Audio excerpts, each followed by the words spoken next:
Louvado seja o Senhor por seu eterno amor. Louvado seja o Senhor por sua grande graça. Uma boa noite a todos, graça e paz de Jesus para vocês. Vamos ler a Escritura no livro de Ruth. O livro de Ruth fica logo depois do livro de Juízes, antes do livro de Samuel, no Antigo Testamento. Vamos ler todo o capítulo 1 de Ruth em nome de Jesus. Vamos falar sobre uma história de amor, e para isso eu quero começar lendo o livro de Ruth, capítulo 1, em nome de Jesus. A Bíblia diz assim: Nos dias em que julgavam os juízes, houve fome na terra, e um homem de Belém de Judá saiu a habitar na terra de Moabe com a sua mulher e seus 2 filhos. Este homem se chamava Elimeleque e sua mulher Noemi. Os filhos se chamavam Malom e Quilion, efrateus de Belém de Judá. Vieram à terra de Moabe e ficaram ali.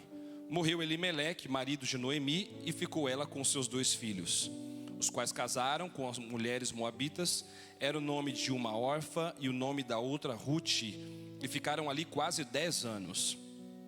Morreram também ambos, Malom e Quilion, ficando assim a mulher desamparada de seus 2 filhos e de seu marido. Então se dispôs ela com as suas noras e voltou da terra de Moabe, porquanto nesta ouviu que o Senhor se lembrara do seu povo, dando-lhe pão. Saiu, pois, ela com suas 2 noras do lugar onde estivera, e indo elas caminhando de volta para a terra de Judá, disse-lhes Noemi: Ide, voltai cada um à casa de sua mãe, e o Senhor use convosco de benevolência, como vós usastes com os que morreram e comigo. O Senhor vos dê que sejais felizes, cada uma em casa de seu marido. E beijou-as. Elas, porém, choraram em alta voz, e lhe disseram: Não, iremos contigo ao teu povo. Porém Noemi disse: Voltai, minhas filhas, por que vocês iriam comigo? Tenho eu ainda no ventre filhos, para que vos sejam por maridos? Tornai, filhas minhas, ide-vos embora, porque eu sou velha demais para ter marido. Ainda quando eu dissesse, tenho esperança, ou ainda que esta noite tivesse marido e houvesse filhos, vocês iriam esperá-los até que viessem a serem grandes? Vocês iriam se abster de tomar marido? Não, minhas filhas, porque por vossa causa a mim me amarga o ter o Senhor descarregado contra mim a sua mão. Então, de novo, choraram em voz alta. Orfa, com um beijo, se despediu de sua sogra, porém Ruth se apegou a ela. Disse Noemi: Eis que tua cunhada voltou ao seu povo e aos seus deuses. Também tu volta após a tua cunhada. Disse, porém, Ruth: Não insista para que eu te deixe e me obrigue a não seguir-te. Porque onde quer que você for, eu irei, e onde quer que você pousar, eu pousarei. O teu povo é o meu povo, o teu Deus é o meu Deus. Onde você morrer, eu vou morrer também, e ali serei sepultada. Faça-me o Senhor o que bem lhe interessar, se outra coisa que não seja a morte me separar de ti. Vendo, pois, Noemi que de todo estava resolvida a acompanhá-la, deixou de insistir com ela. Então ambas se foram, até que chegaram a Belém. E sucedeu que ao chegarem ali, toda a cidade se comoveu por causa delas. E as mulheres diziam: Não é esta Noemi? Porém ela dizia: Não me chame Noemi, chame-me Mara, porque grande amargura me tem dado Todo-Poderoso. Feliz eu parti, porém o Senhor me fez voltar pobre. Por que, pois, vocês me chamariam Noemi, visto que o Senhor se manifestou contra mim e o Todo-Poderoso me tem afligido? Assim voltou Noemi da terra de Moabe com Ruth, sua nora, a moabita, e chegaram a Belém no princípio da colheita da cevada. Senhor Jesus, obrigado por essa noite de celebração. Obrigado por todas as pessoas que puderam vir aqui hoje. E obrigado também por aqueles que podem celebrar a Ti conosco de suas casas, através da transmissão deste culto. Senhor, eu peço que o Senhor fale conosco através da Escritura. Nos ajude a compreender a verdade da palavra e nos ajude a viver de acordo com os princípios que dela nós pudemos extrair aqui. Dá-nos direção e sabedoria e torna a nossa vida mais parecida com a de Jesus, por causa do poder da palavra através da ação do Espírito. Em nome do Senhor oramos, amém. Fiquem todos à vontade. Você vê em tela 2 sujeitos estranhos. O nome deles é Samir e Mohamed. Essa é a história de Samir, o anão, e Mohamed, o cego. Nessa fotografia, esses dois homens viveram no século XIX, na verdade no final do século XIX, na Síria. E essa imagem diz muita coisa para nós. Ela foi tirada na cidade de Damasco em 1889. Mohamed era um muçulmano que ficou cego, ou nasceu cego. Os cronistas não sabem dizer se ele nasceu ou ficou cego. Nas costas de Mohamed está o anão cristão chamado Samir. Mohamed era cego, então ele não podia andar por conta própria. Enquanto cego, ele não podia se mover com tranquilidade. Samir, o anão, tinha deficiência nas pernas, era paraplégico, mas ele podia falar. Então Samir chamou Mohamed e ambos fizeram uma parceria. Assim como você está vendo, com o anão nas costas, Mohamed poderia se orientar para andar para cá e para lá. Assim como Mohamed tornou-se as pernas do anão Samir. Os dois, com as suas limitações, tornaram a sua vida melhor. Na verdade, esse episódio sinaliza o paradoxo que viveu o país deles, a Síria, que não podia acolher pessoas de religiões diferentes com tranquilidade. A diferença das religiões do muçulmano e do cristão não impediu que eles pudessem, de algum modo, se beneficiar mutuamente. Mohamed e Samir eram órfãos, não tinham família, e eles se tornaram família um para o outro. Puderam trazer um pouco de alívio para as suas existências e viveram assim até a morte. Talvez vocês fiquem se perguntando: pastor, o senhor leu o capítulo de Ruth, eu estou entendendo que o senhor vai pregar nesse livro, e isso é verdade. E o que teria a ver, como nós poderíamos conectar a história de Samir e Mohamed com o livro de Ruth? Eu uso essa história desses dois homens pobres, infelizes, como ponto de partida para refletir sobre a história de Ruth apresentada nas Escrituras. A história de Ruth é a história da vitória sobre o luto, é a história do enfrentamento sobre o desamparo, é uma história de uma amizade, é a história de suor, é uma história de respeito, é uma história de bondade, é uma história de companhia. Ruth é uma história de amor. O escritor Leon Morris disse que o livro de Ruth é a história perfeita. David Atkinson falou que a história de Ruth é uma história de encanto e deleite. Alexander Schroeder disse que nenhum poeta do mundo escreveu um conto tão belo. John Peter Land afirmou que a história de Ruth é como um jardim engrinaldado de rosas perfumadas, cuja beleza e conteúdo jamais podem ser suficientemente enaltecidos. Mas o que faz com que esse livro ganhe tais adjetivos? O que faz com que o livro de Ruth seja de tal modo apreciado? O que faz com que esse livro seja tido em alta conta? O que nos comunica essa história? No capítulo 1, que fiz questão de ler para vocês, nós vemos a história de uma família migrante que enfrenta a fome na sua terra e precisa sair da sua terra e encontrar subsistência em outro lugar. É uma família que luta por sobrevivência. E eles saem de sua terra e vão para uma terra estrangeira. E lá em terra estrangeira, o homem, o pai da família, Elimeleque, ele morre. Mas então a Noemi, que era a esposa do Elimeleque, ainda tinha 2 filhos. Mas a Bíblia diz que depois de certo tempo, e não sabemos quanto, os filhos também morrem. E lá nessa terra estrangeira os filhos se casaram. Um se casou, Quiliom se casou com uma chamada Orfa, e o Malom casou-se com uma mulher chamada Noemi, ambas da terra de Moabe. Melhor dizendo, Malom casou-se com Rute, ambas da terra de Moabe. Então morre o Elimeleque, o pai, e morrem os 2 filhos.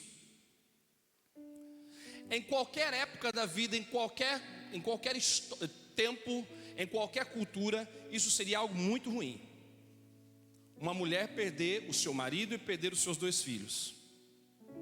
Ainda hoje, na pandemia, vez ou outra, a gente ouve de história de gente que perdeu pessoas da mesma família em um período muito curto de tempo.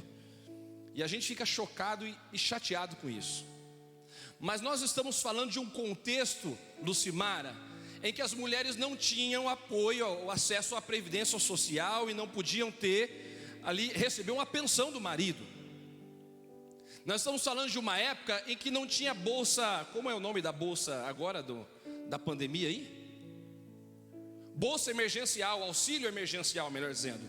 Não tinha auxílio emergencial para famílias pobres. Não tinha Bolsa Família. E a Noemi, ela fica desamparada do esposo e dos filhos numa terra estranha. Então elas ouvem, lá em Moabe, ouve dizer que Deus estava abençoando a sua terra e havia pão de novo, isto é, a fome parecia que estava cessando, estava novamente havendo produção na terra. Elas pensaram, vamos voltar para ajudar. Então no caminho a Noemi disse, meninas, volte para casa, volte para os pais de vocês. Por que vocês vão me seguir? Eu não tenho mais filhos para que vocês possam casar com eles. Eu não vou casar mais, já estou velha demais. E ainda que eu tivesse filhos, vocês iam esperar essa criança crescer para se casar com eles, para ter um marido que as ampare? Volte para casa, para a terra de vocês, para os deuses de vocês. Elas choraram, disseram, não, a gente não vai te deixar. Aí a Noemi falou, põe a mão na cabeça, a gente pensa bem, melhor vocês voltarem. Então uma delas, a Orfa, pensou, tudo bem, vou voltar. Chorou, lamentou, parece que amava também sua sogra e foi. Mas a Ruth ficou. A Ruth falou, eu não vou te deixar. Aí a Noemi disse, a tua cunhada voltou para o povo dela e para os deuses dela. Volta também, vai atrás dela, vai. Então a Ruth disse palavras belíssimas que muitas vezes as pessoas usam para união conjugal, mas não foi dita necessariamente nesse contexto. Ela diz, não insista para te deixar. Não fale nisso. Eu não vou. Eu vou ficar com você. Para onde você for, eu vou. Onde você pousar, eu vou pousar. O teu povo vai ser o meu povo. O teu Deus será o meu Deus. Nós estamos lendo aqui o relato não somente de uma decisão de Ruth de seguir a sua sogra, mas a conversão de Ruth. Ela está dizendo, a partir de agora eu renuncio os meus deuses e o teu Deus é o meu. E onde você morrer, eu vou morrer, vou ser sepultada. E Deus que faça outra coisa. Deus que faça o que Ele quiser. Para mim, só a morte nos separa. Então a Noemi percebeu, não vou me desprender dessa menina. E elas seguiram juntas, voltaram para Judá. No capítulo 2, elas chegam em Judá. E aí o capítulo 2 começa informando a nós que a Noemi tinha um parente, um homem chamado Boaz. O Boaz era um sujeito rico, da família do falecido marido Elimeleque. E aí a Ruth, ela fala com a sogra, olha, eu vou atrás de trabalho, vou procurar comida. O pessoal está colhendo, é a época da colheita, eu vou andar atrás dos ceifadores. Aquilo que sobrar, que cair no chão, eu vou colhendo, eu vou trazendo para a gente levar para casa. Era um direito dos pobres naquela terra fazer isso. Ela vai, minha filha. E aí a Ruth entra no campo para trabalhar, para apanhar atrás das pessoas que faziam a colheita. E diz a Bíblia que no versículo 3, por casualidade entrou ela na parte que pertencia ao tal do Boaz. A Bíblia diz, por acaso ela entrou na terra do Boaz. E ela estava trabalhando ali, o Boaz chegou para olhar a colheita. E o Boaz saúda os trabalhadores, ele diz, o Senhor seja convosco. E o pessoal responde, o Senhor te abençoe. E então o Boaz dá uma olhada e vê a menina trabalhando e fala, quem é essa? Aí eles respondem, essa aí é a Ruth, ela é nora da Noemi, é a moabita. E ela veio com a nora, com a sogra, não deixou ela pelo caminho e voltou para estar aqui com ela. E o Boaz então começa a beneficiar a Ruth, ele favorece a Ruth, fala, então deixa ela trabalhar, deixa até alguma coisa cair aí para ela pegar. Foi, conversou com a Ruth e falou, menina, fica à vontade, trabalha aí, fica tranquila, ninguém vai te molestar aqui, ninguém vai te encher as paciências, nenhum homem vai te perturbar. Na hora que você quiser ir descansar, junta-se às minhas servas, pode descansar com elas. Ele foi muito bom para ela, foi favorável a ela. Quando a Ruth volta para casa, ela volta com a cesta cheia. E aí a sogra perguntou, ô menina, onde é que você esteve trabalhando? Que voltou aí com a cesta básica, estava recheada. Aí então ela fala, eu estava no campo de Boaz. Ela falou, oh Deus, glória a Deus. O Boaz é um dos nossos resgatadores, é da nossa família. Mas o que é esse negócio de resgatador? Havia uma lei em Israel chamada lei do levirato. Se um homem morresse e ele não tivesse deixado descendentes, então o parente mais próximo deveria ou poderia comprar a terra desse parente mais próximo, para que a herança dele não ficasse perdida, ficasse na família. E poderia até se casar com a viúva, para que mantivesse a descendência do falecido. Então o Boaz, como ele era um parente próximo do Elimeleque, ele poderia ser um desses resgatadores, que poderia comprar de volta a terra do Elimeleque, que eles tinham deixado na Israel quando foram embora. E como ele tinha morrido, a terra poderia ser perdida. Então o Boaz podia ser aquele que ia comprar, para que a Ruth, a Noemi, no caso, não ficasse desamparada. E aí a sogra falou, é um resgatador. E a Ruth continuou trabalhando lá durante todo o tempo da colheita. Aí nós entramos então no capítulo 3 do livro. Depois na sua casa, leia o livro, é uma bela história, não é extenso, 4 capítulos. Então no capítulo 3, a Noemi conversa com a Ruth e fala, filha, eu preciso arrumar um casamento para você. E aí ela orientou a Ruth para encontrar favor, se afeiçoar pelo Boaz. O Boaz, é claro, na leitura que a gente faz, que era um homem de muitas qualidades. Era um homem de posses, era um homem muito respeitador, muito íntegro, bom, um homem temente a Deus. No capítulo 3, então, a Ruth expressa o afeto dela por Boaz. A gente pode dizer que Ruth, ela mais ou menos que pediu Boaz em casamento. Ela pediu Boaz em casamento. O episódio lá, ela vai se deita ali com ele, aos pés dele. A gente pode ler e estranhar um pouco, mas não se assuste. Aquilo tinha um contexto cultural bastante aceitável e natural. E então ela manifesta o seu afeto por Boaz, e o Boaz corresponde. O Boaz, no capítulo 3, ele se compromete com a Ruth. Ele trata a Ruth com muito respeito. Ela diz, você é uma menina respeitada, todo mundo sabe que você é uma menina direita, honesta. Eu quero ser o teu resgatador, Ruth, eu quero me casar com você. Mais ou menos isso que ele estava dizendo. Só que tem um parente na nossa família mais próximo, primeiro o direito é dele. Então eu tenho que falar com ele primeiro. Que se ele não quiser resgatar, comprar a posse e casar com você, eu caso. Espera. E diz a Bíblia então que a Ruth volta para casa, fala para a sogra. Aí a Noemi fala assim, olha, ele vai resolver isso hoje, fica tranquila. Então no capítulo 4 a gente tem um relato de que o Boaz e a Ruth se casam. O outro parente lá até estava disposto a comprar terra, mas a hora que o Boaz falou assim, tem que comprar terra e tem que se casar com a Ruth, ele falou, então deixa quieto, isso aí vai trazer problema para mim. Eu acho que ele pensou assim, isso aí vai dar problema lá em casa, deixa. E aí então ele fala, não. Então o Boaz, ele conquista o direito público. Houve ali um ato público em que ele assume o direito de comprar a terra e casar-se com a Ruth, e eles consumam um casamento. O capítulo 4 diz que eles se casam, eles têm um filho. E o livro de Ruth termina com uma genealogia. Uma daquelas passagens da Bíblia que diz, fulano gerou a Cicrano, e o Cicrano gerou a Beltrano, e esse gerou aquele. Aquelas passagens que normalmente a gente lê e quer pular, porque aparece um monte de nome estranho, parece que não tem nada de inspirador ali. Termina com um episódio desse, uma genealogia curta, mas termina falando sobre a descendência de Ruth e Boaz.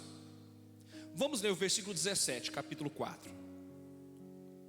O 16, a Noemi tomou o menino da Ruth e do Boaz, pôs no berço e entrou a cuidar dele.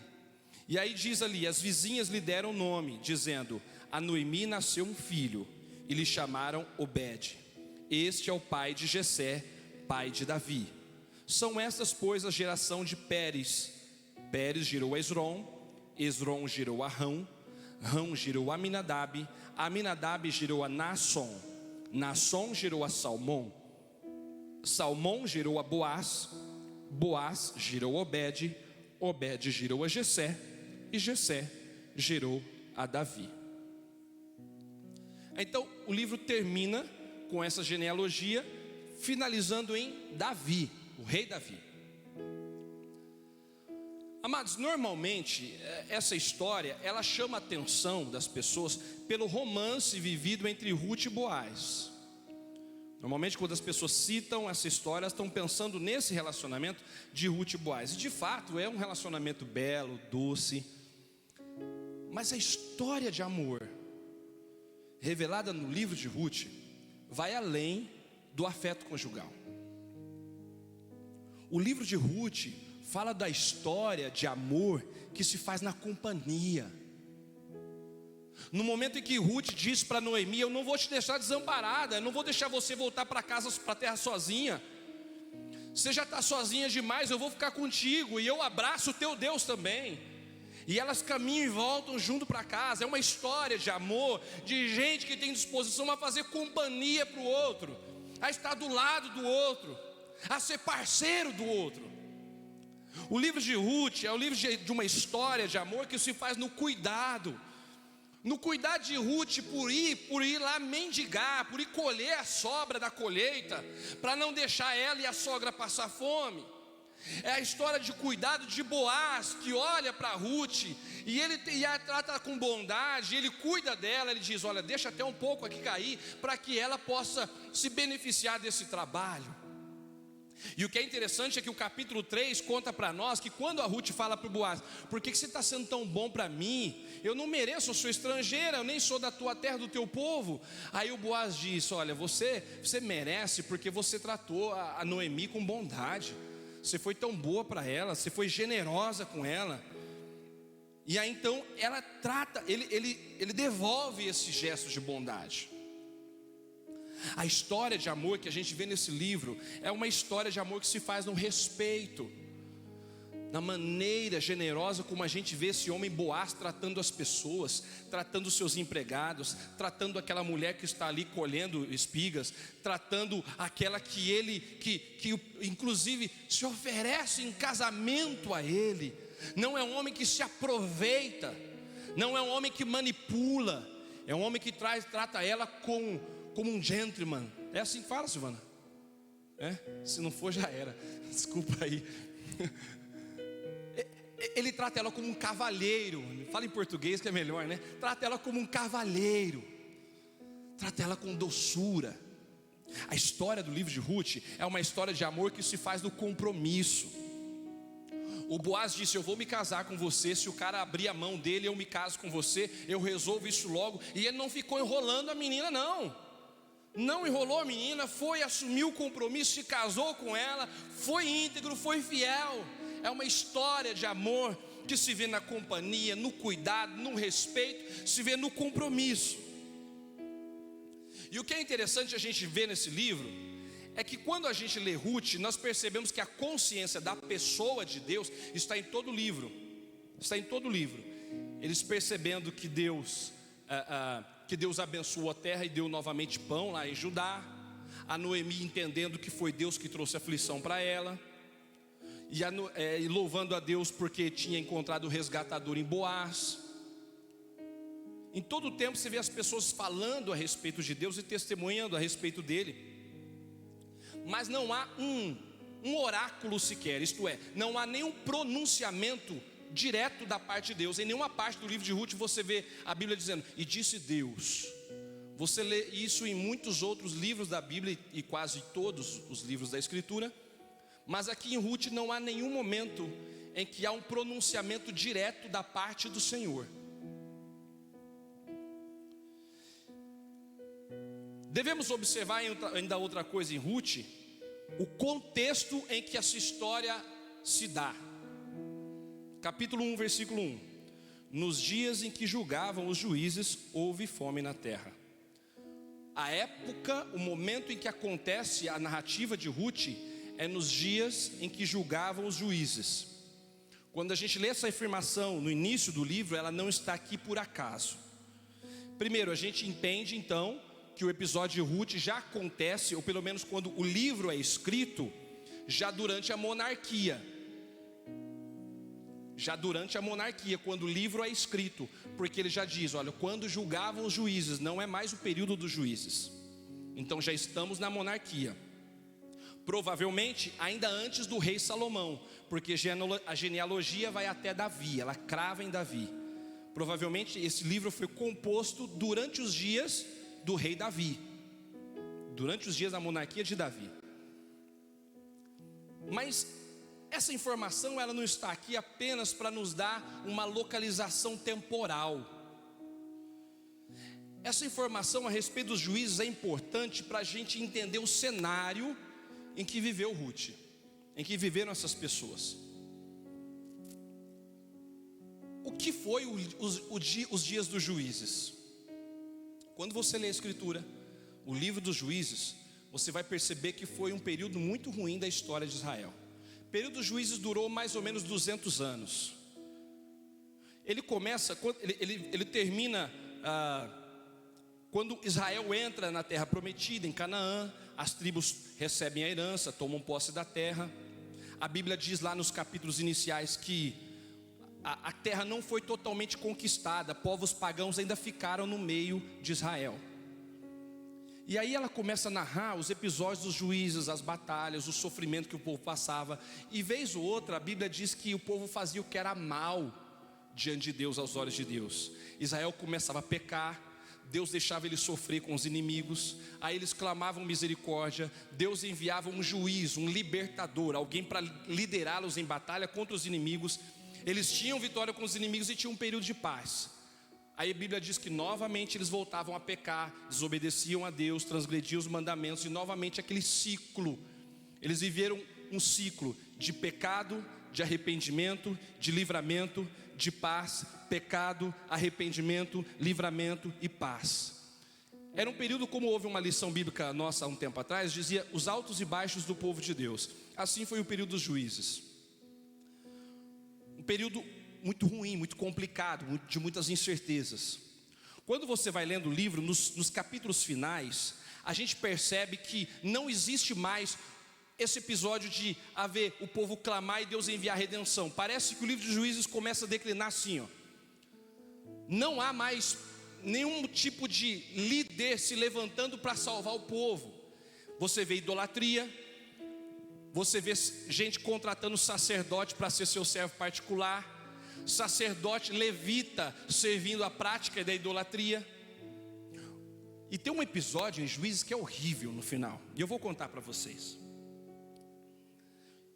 Tinha um levita que tinha uma concubina, uma mulher extra. Aí esse levita, ele estava na casa de uma pessoa e chegou um pessoal da tribo de Benjamim, da tribo entre os israelitas, bateu porta na casa do irmão e falou: ó, entrou um levita aí, né? Traz ele para fora que a gente quer abusar dele. Aí o senhor falou que estava hospedando o levita, que pelo amor de Deus, gente, não vamos fazer uma coisa dessa não. Ó, tá aqui minha filha, tá a concubina dele, vocês fazem o que quiser delas, mas não faz nada com o homem. É esquisito isso aí para chuchu, né? Aí o pessoal entrou na casa daquele homem, pegou a concubina do levita, abusou dela a noite toda. E ela morreu. No outro dia o levita pegou a mulher, levou para casa, chegou na casa dele, ele esquartejou a mulher, e pegou um pedaço e mandou para cada uma das tribos de Israel. Falou: olha o que fizeram comigo aqui, mandou um para cada uma das tribos de Israel, um pedaço da mulher esquartejada. O pessoal se juntou, foi lá e quase acabou com a tribo.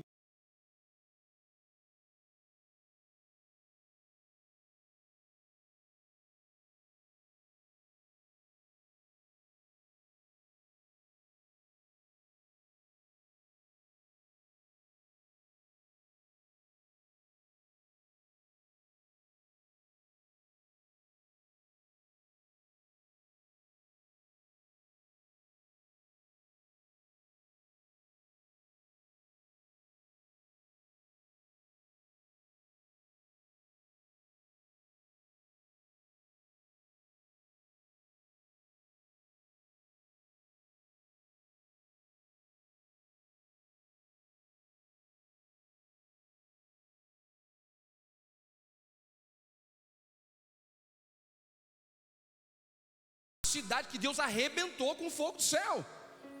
Então perceba a gravidade que eles estão vivendo ali nos dias dos juízes. E aí o dia dos juízes termina com essa expressão: naqueles dias não havia rei em Israel, e cada um fazia o que achava mais certo. É assim que termina o livro dos juízes. Naquela época não tinha rei em Israel. Parece que era um cenário violento, cheio de decepções, muitas vezes anárquico. E aí o livro de Ruth começa nos dias de juízes. O que esse autor de Juízes está dizendo para nós? No tempo da miserabilidade, do pecado reinando, cada um fazia o que quisesse, nos dias de altos e baixos, de incertezas, Deus estava trabalhando em personagens discretos. Deus estava trabalhando na história, na vida de uma mulher estrangeira, trazendo ela para o meio do povo de Deus, para escrever uma nova história na nação. E aí você entende quando o livro de Ruth termina falando a respeito de Davi, porque Davi é o descendente de Judá, de onde Deus haveria de trazer o Cristo. Aleluia, glória a Deus. No meio das incertezas, das loucuras, tem história de amor acontecendo, tem beleza, tem gente boa, tem doçura. Nem tudo é caos, nem tudo é morte, nem tudo é destruição, nem tudo é maldade, nem tudo é crime. Tem graça de Deus, onde o pecado está reinando. Aleluia. Ruth está contando para nós que Deus fez brotar no meio da miséria luz. E aí quando a gente pensa nisso, você vai vendo assim, quando o livro diz: casualmente a Ruth foi parar no campo de Boaz. Nesse casualmente a gente pode ler perfeitamente o dedo de Deus, o Senhor conduzindo a história, cuidando de todas as coisas, a companhia, o cuidado, o respeito, o compromisso se dão em dias horríveis de incerteza, de tensão e medo. Fico imaginando Ruth, Noemi voltando para casa. Voltaram a pé, gente. Um dia que tinha estuprador aí solta no mundo, homens violentos e terríveis. Essas duas mulheres estavam voltando para casa, à deriva. E Deus cuidando de tudo, para que a Ruth encontrasse o seu resgatador, para que Deus colocasse na lista, na linha daquela mulher, daquele homem, um rei digno, um rei honrado, que representaria o Salvador e o Messias, o Senhor do mundo. A história de Ruth é uma história de amor que se faz na graça. Gleason Archer, o escritor, ele observa primorosamente como o parente redentor serve como um tipo, um prenúncio do Messias. O resgatador, Boaz, ele está em Ruth tipificando, sinalizando o Messias. Veja como as qualificações do resgatador são relacionadas à pessoa do Cristo. O resgatador, ele precisava ser um parente de sangue, assim como Cristo se aparentou com a raça humana, aleluia, através do nascimento virginal. O resgatador precisava possuir o valor necessário para comprar a herança perdida, assim como só Jesus Cristo possuía o mérito suficiente para pagar o preço pelos nossos pecados. O resgatador, ele precisava se dispor para recuperar a herança perdida, precisava ser voluntário, assim como Cristo entregou a sua vida de livre vontade. O resgatador precisava se dispor a casar com a esposa do seu parente. E isso tipifica o relacionamento de noivo e noiva entre Cristo e a igreja. Louvado seja Deus. Meus amados irmãos, eu vejo no livro de Ruth que, ainda que cercados pela tragédia, cercados pela dor, pela vergonha, pela perda, pela falta de recursos, eu vejo histórias de favor, eu vejo histórias de graça, histórias de apoio mútuo, como Samir e Mohamed, desprivilegiados, sem amparo, órfãos, e eles encontram num no outro, força para seguir a vida, para se complementar, para se ajudar, apesar das diferenças. A história de Ruth nos inspira a darmos as mãos uns para os outros, e ainda que a gente tenha limitações diversas e inúmeras, ainda que a gente tenha muitos fracassos, ainda que a gente tenha muitas imperfeições, a gente pode de algum modo dar as mãos um para o outro e dizer: eu te ajudo, você me ajuda, e a gente segue junto. Na história de Ruth eu vejo duas mulheres desamparadas,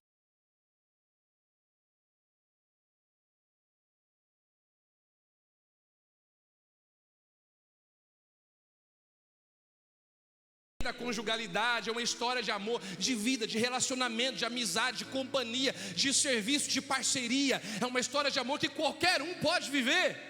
Qualquer um pode viver. Não se trata apenas de casamento, se trata de humanidade, se trata de encontrar alguém semelhante e dizer: eu quero te ajudar, eu te sirvo, eu estendo a mão, eu caminho contigo, eu te respeito, eu te abraço, eu te socorro, eu estou do teu lado, aleluia. Essa é a mensagem da graça, do serviço, do amor, da redenção. Essa é a história de amor que revela um Deus resgatador cuidando da história, para não deixar a gente desamparado, para não deixar a gente se perder na fome, de um Deus que enxerga as nossas misérias e vem ao mundo para nos resgatar, para nos dar herança eterna.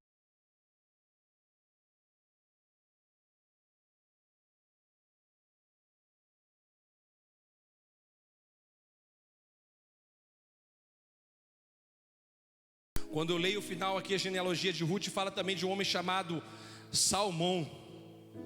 Sabe quem é o Salmão? É o marido de Raabe, essa outra mulher que estava à deriva no mundo, e Deus a encontrou e a salvou, aleluia.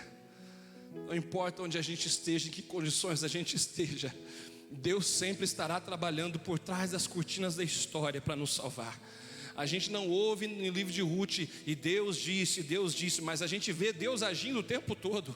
Às vezes você não ouve profecias, você não recebe de outras pessoas, o Senhor está te dizendo, mas Deus está agindo na tua história, Deus está cuidando da tua vida, Deus está guiando os teus passos, e algumas coisas que podem parecer casualidade, é propósito, é projeto, é plano, é obra de Deus, aleluia. Eu creio nisso. Atitudes de generosidade proclamam a glória sublime do Deus que rege a história por trás das cortinas. Deus opera, amados, no curso das nossas vidas, a mais bela e sublime história de amor, o amor salvador em Cristo Jesus, nosso Rei. Amém. Vamos orar? Eu quero convidar você a se colocar em pé e rogar comigo em oração, que Deus faça com que a minha e a sua história seja guiada, dirigida pelo seu santo propósito. E ainda que a gente viva dias difíceis, ainda que a gente olhe ao redor e veja a dor e veja a perda, ainda que a gente veja o luto, ainda que a gente veja a incerteza, ainda que a gente tenha vergonha, a gente também pode encontrar a graça. A gente pode encontrar gente de Deus para estender a mão para caminhar conosco. A gente pode encontrar gente que nos trate com bondade e respeito. A gente pode ver generosidade de Deus do nosso lado. Em nome de Jesus. Meu Deus, obrigado por nos dar o livro de Ruth e por nos ensinar coisas tão belas e tão profundas. Obrigado por salvar a Ruth, Noemi, aquelas pessoas da miséria, da fome, em dias de tanta insegurança e incerteza. Obrigado. Então nós entendemos que nesses dias de pandemia, de tanta gente morrendo, de preocupações diversas, de medo que a gente tem, a gente encontra o Senhor cuidando da nossa história, guiando nossos passos, preservando nossos caminhos, agindo com generosidade, com bondade. Ó Senhor, cobre-nos com tua luz, nos ajude a enxergar a companhia, a gratidão, o respeito, o favor, a bondade, ainda quando fomos cercados pelo luto, pela dor, pelo caos, pela perda, pela falta de dinheiro. Nos ajude a sermos parceiros, sermos amigos, sermos irmãos. Nos ajude a enxergarmos a tua graça redentora nos sendo favorável. Renova a nossa fé, a nossa confiança e esperança, para que nenhum de nós viva abatido, desanimado, mas que todos nós vivamos na certeza de que o Senhor é conosco, está sempre perto de nós. Obrigado por entrar na história, pela descendência de Ruth, Boaz, Davi. Obrigado por entrar na história, para nos salvar, para nos tirar da fome, para nos tirar do caos e para nos trazer a luz. E por isso nós te louvamos e te damos glória, honra e louvor para sempre. Em nome de Jesus, amém. Louvado seja Deus, vamos adorar.